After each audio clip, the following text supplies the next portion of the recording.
सिर्फ महिला खाना नहीं बनाती, सिर्फ महिला चूड़ी पहनना नहीं सीखती है। महिला के साथ अगर अन्याय करोगे, अत्याचार करोगे, तो वो आपके सीना में गोली ठोकने का काम करेगा। हमारी हार में भी हमारी जीत हुआ है।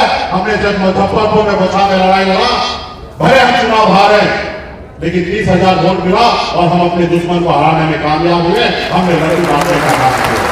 देश एक है, देश के संविधान एक है, देश के प्रधानमंत्री जी एक है, देश के गृह मंत्री एक है, फिर भी हमारे साथ अन्याय। हमारे एक भाई को बंगाल में आरक्षण मिल रहा है, हमारे एक भाई को उत्तर दिल्ली में आरक्षण मिल रहा है, लेकिन बिहार में, झारखंड में, उत्तर प्रदेश में नहीं मिल रहा। आपका 4 विधायक ले लिया, आप जहां चुनाव जीते तो वहां कैंडिडेट दे दिया, आपके विधायक को खरीद लिया और आपको उस सरकार से बाहर कर दिया जो सरकार आपने बनाया था। अगर 2020 में हम अगर समर्थन नहीं देते तो बिहार में एनडीए की सरकार नहीं बनता और बिहार के मुख्यमंत्री नीतीश कुमार जी शपथ नहीं लेते। आज वीरांगना फूलन देवी जी का हम साधन दिवस मना रहे हैं। यह ऐसी महिला है कि दुनिया में चौथी क्रांतिकारी महिला है। दुनिया को एहसास करा दिए कि सिर्फ महिला खाना नहीं बनाती, सिर्फ महिला चूड़ी पहनना नहीं सीखती है। महिला के साथ अगर अन्याय करोगे, अत्याचार करोगे, तो वो आपके सीना में गोली ठोकने का काम करेगा। महिला को सम्मान दो, क्योंकि महिला के ही दम पर आप संसार में आए हैं। माता के सहयोग से आप इस संसार में आए।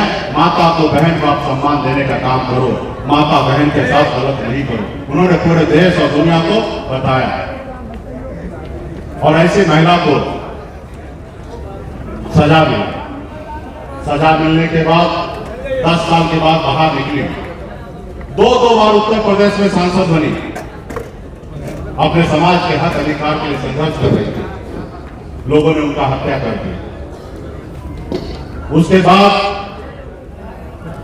तकरीबन 30 साल के बाद, 25-30 साल के बाद हम लोगों ने सोचा 2022 में कि वीरांगना फूलन देवी जी का शहादत दिवस हम लोग मनाएंगे।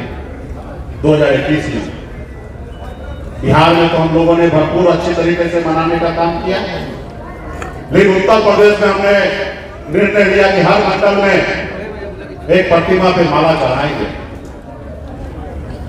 लेकिन सामंतवादी विचारधारा जो होता है, सामंतवादी विचारधारा जो सोच होता है, उसका सोच होता है दबे कुचले लोगों को अपने पैरों पर दाव के रखना। वो सर उठा के न जी सके, सम्मान के साथ आगे न बढ़ सके। और जब मैं उत्तर प्रदेश में वीरांगना फूलन देवी को प्रतिमा पे माला चढ़ाने के लिए गया, तो वहां के सरकार ने, आप सबको पता होगा कि उन्होंने रोक दिया। एयरपोर्ट से ही हमें कलकत्ता भेज दिया। एक हमारे बहन माता फूलन देवी का माला पे, प्रतिमा पे एक माला चढ़ाने के लिए नहीं दे रहा है, तो क्या हम आजाद हैं? इस आजाद भारत में हमारे पूर्वज ने न जाने कितने हजारों लाखों लोगों ने इस देश को आजादी दिलाने के लिए पौने 200 साल संघर्ष किया, फिर देश आजाद हुआ। और इस आजाद भारत में बाबा साहब भीमराव अम्बेडकर ने हम सबके लिए संविधान बना के दिया। क्या उस संविधान का पालन हो रहा है? नहीं। क्या मुझे आजादी से जिंदगी जीने का मौका मिल रहा है? नहीं मिल रहा है। इसलिए साथियों, आपको संघर्ष करना पड़ेगा। आपके आने वाला पीढ़ी के लिए संघर्ष करना पड़ेगा और आपको जीना है। भीमराव अम्बेडकर ने कहा कि अगर धरती पर खाने के लिए अगर पैदा हुए हो तो तुमको आज ही मर जाना चाहिए। अगर धरती पर आए हो तो कुछ करके जाओ, तब जाओ।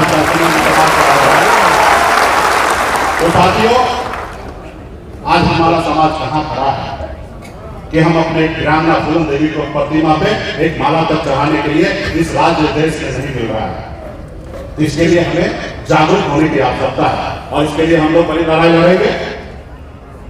तो इसलिए साथियों, मैं चाहूंगा कि अपने बारे में मैं पहले अपने आप को बताऊं। एक गरीब मछुआरा परिवार में जितना जन्म लिया। दादाजी मछली मारते थे, पिताजी मछली मारते थे। लोगों के जिस घर में हजारों समस्या होता है, ऐसे जगह पे मेरा जन्म हुआ। हर बचपन हर तरह का भाव में मैंने बिताया। जिस उम्र में बच्चे को खेलना कूदना होता है, स्कूल कॉलेज जाना होता है, अपने माँ बाप के साथ रहना होता है, अपने बच्चे दोस्त भाई के साथ रहना होता है, उस उम्र में मैं 18 साल की उम्र में अपने घर को छोड़कर मुंबई जैसे शहर चला गया। वहां मेहनत किया, मजदूरी किया। मात्र 30 रुपया रोज पे मैं मजदूरी करता था, 900 रुपया महीने पे नौकरी करता था। लेकिन मेहनत लगन के दम पर मैंने हार नहीं माना, मैंने मजबूती से लड़ाई लड़ा। अब कुछ ही समय में मुंबई जैसे शहर में मैंने झंडा गाड़ दिया। बेहतर जिंदगी जी रहा था, ऐसा की जिंदगी जी रहा था, महंगे से महंगे गाड़ी में घूम रहा था। जब मैं बिहार आया तो मैंने देखा, गरीबी तो मुझे पता था, लेकिन मैं बॉम्बे जाने के बाद थोड़ा भूल गया था। जब मैं बिहार में आके देखा, लोग चांद पे घर बनाने के लिए सोच रहा है, लेकिन इस धरती पे हमारे लोगों के लिए रहने के लिए घर नहीं है। अब मैंने 2014 से निर्णय लिया कि नहीं, अपनी बेहतर जिंदगी को छोड़कर अपने समाज के लिए, अपने राज्य के लिए, अपने लोगों के लिए, हक अधिकार के लिए मैं संघर्ष करूंगा। और मैंने 2014 से लगातार बिहार में अपने लोगों के लिए हक अधिकार के लिए संघर्ष कर रहा हूं। और इस संघर्ष में पूरे बिहार का एक एक निशान का बेटा मजबूती से मेरा साथ दे रहे हैं। और हम लोगों ने, और पार्टी के जितने भी नेता है, सबको गर्व करना चाहिए कि आजादी के 75 साल में जो काम किसी ने नहीं किया, वो हम सब मिलकर वो काम हम करने का काम किए। साथ हमने लड़ाई लड़ा, हर जगह अपनी ताकत को दिखाया। हमारी हार में भी हमारी जीत हुआ है। हमने जब मुजफ्फरपुर में बचा में लड़ाई लड़ा, भले हम चुनाव हारे, लेकिन 30,000 वोट मिला और हम अपने दुश्मन को हराने में कामयाब हुए। हमने लड़की बांटने का काम किया। देश एक है, देश के संविधान एक है, देश के प्रधानमंत्री जी एक है, देश के गृह मंत्री एक है, फिर भी हमारे साथ अन्याय। हमारे एक भाई को बंगाल में आरक्षण मिल रहा है, हमारे एक भाई को उत्तर दिल्ली में आरक्षण मिल रहा है, लेकिन बिहार में, झारखंड में, उत्तर प्रदेश में नहीं मिल रहा। ये काम किसका है? ये सरकार का काम है। और मैं लाठी डंडा खा रहा हूँ, मार खा रहा हूँ, धक्का खा रहा हूँ, लेकिन कोई सुनने के लिए तैयार नहीं। चुनाव का समय आता है, मीठी मीठी बात करेंगे, वोट ले लेंगे, फिर भूल जाएंगे। तो साथियों, अब जरूरी है हमें लड़ाई लड़ने का। हमने 7 दिन तक अनशन में बैठा। पहला दिन तो हमारे मीडिया भाई आए, मुकेश सहनी अनशन में बैठे दिखाए। दूसरा रोज से हमारे मीडिया भाई भी चले गए। पहला दिन नेता लीडर भी आए, वो समर्थन दिए, और दूसरा रोज से नेता लीडर भी गायब हो गए, इसलिए कि मुकेश सहनी को नहीं हीरो बनाना है। मैंने 7 दिन तक अनशन में बैठा रहा, कई समस्या लेके बैठा रहा। राज्य सरकार हो या केंद्र सरकार, कोई सुनने के लिए नहीं आया। फिर मुझे एहसास हुआ कि लोग कैसे सुनेंगे। जिनको सुनाना है, जिस जगह पे लोग हैं, उस जगह पे तो हम भी पहुंच सकते हैं। सिर्फ वैसे काम करेंगे जैसे आदरणीय श्री लालू प्रसाद जी ने काम किया, श्री स्वर्गीय मुलायम सिंह जी ने काम किया, जैसे हमारे बहन मायावती जी ने काम की। क्या काम किया? दल बनाया, दल बना तो उसको बल मिला। अच्छा, बल मिला क्योंकि हर समस्या का हल मिला, तो हमने भी निर्णय लिया कि हम भी दल बनाएंगे, और हमने दल बनाया। और हमारे तमाम यहाँ पे मंच में बैठे हुए सभी नेता दिन रात एक करके, मेहनत करके, और गांधी मैदान में 5 लाख लोगों को लाके दिखा दिया कि निषाद का बेटा सब एक दल के साथ और अध्यक्ष की पार्टी के साथ। इतना बड़ा शक्ति देखकर, इतना बड़ा ताकत देखकर बिहार के राजनीति में भूचाल आ गया। और एक हफ्ते के अंदर में आदरणीय श्री लालू प्रसाद यादव जी बुला के 3 लोकसभा सीट पे गठबंधन किए और साथ लेके चलने का काम किया। हम लोगों ने साथ में लड़ा, लेकिन जितना शक्ति आपको दिखाना था, आपने गांधी मैदान में दिखाया।